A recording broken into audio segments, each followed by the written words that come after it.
Yeah, awkward is my comfort zone. Oh, perfect. So, okay, we're from San Antonio. Well, me and my youngest are from Louisiana, and then my wife and her teens are from Dallas. So we're a blended family, but we reside in San Antonio now. Well, I was saved in 2018. My wife was saved a little before that. We didn't meet then, obviously. And I actually watched a sermon by Vodi Bakum on homeschool and the lies of the world. And it opened my eyes to a lot, because the same arguments I would tell people why I don't homeschool was literally the exact same arguments he was ripping to shreds in his sermon. And so it just opened my eyes that the school gets more time with our kids than we do.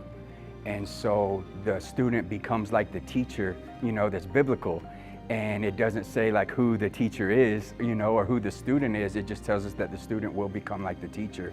And so to send them away for 8 hours a day and just let the world hammer their ideology into them was something we weren't willing to risk anymore. We feel like it's God's will, We try to guide our friends and family to homeschool, and we know it's hard. But to us, it's God's will, so it's possible. There's always a way. You just have to really, I'd rather it be harder on us than harder on them, and so we had to make some decisions, and it turned out to be great, and God really blessed it, and overwhelmingly blessed not only our time together as a family, but finances and everything else we needed. It just started all happening. So we know 100% it was God's will for everybody here, that the parents spend more time with the kids, and we create warriors for the next generation and not create children that blend into society whenever they leave. So we have a friend who had just started Enlightium. He actually spoke earlier. He had started, and I was like, well, I don't just want to do it because they do it, right? And so we started researching everything, and it met if there was a graph, it was the one school that was dead on affordability and biblical content.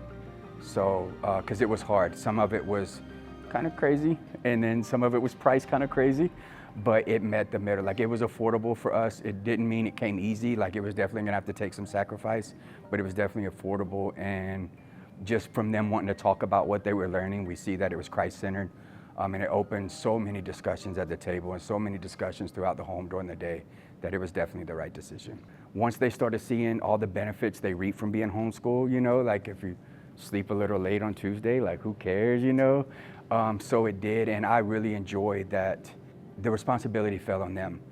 So we might get an alert if they were falling behind or something, but at the end of the day, it was all them. And if you dug yourself in the hole, how did you do it?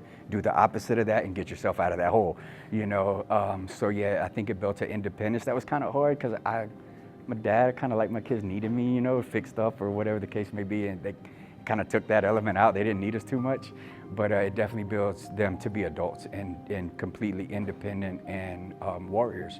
I was kind of weary at first because I'm like, man, they're gonna be 1,000 miles away. Who cares if Eddie fails, And but they weren't. Anytime we emailed, we got a response, and there was a couple times we had to set up video conferences.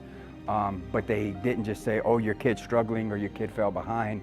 They would say, hey, this is exactly where he is, this is what's happening, and this is how we can move past it. And it was really a blessing because that's not something you get in public school. Vacations. A lot of vacations, a lot of trips.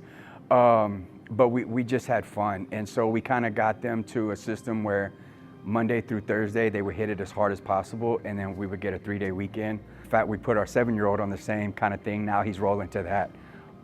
And so we definitely appreciated it. And if we knew we were planning something, they could just work a couple more hours a day and get to there, and then, have completely worry-free for the weekend or wherever we were gone.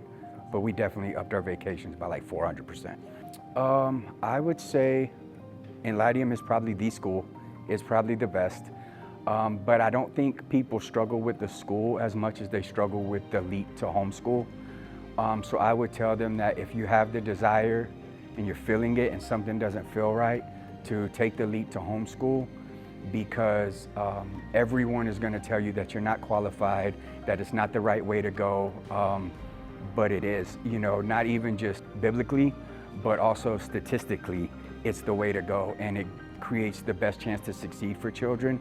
And so decisions may have to be made, sacrifices, but like that's kind of what parenting is.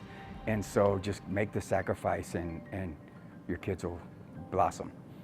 One of the things people say is, are you qualified to teach your kids? And I'm like, well, I mean, I didn't finish high school, but I can read a book, But yeah, it did, because it said like, hey, you're just there to kind of guide your kid. Like they have teachers, like biblically teachers who are gonna echo what we're echoing at home, because that's important.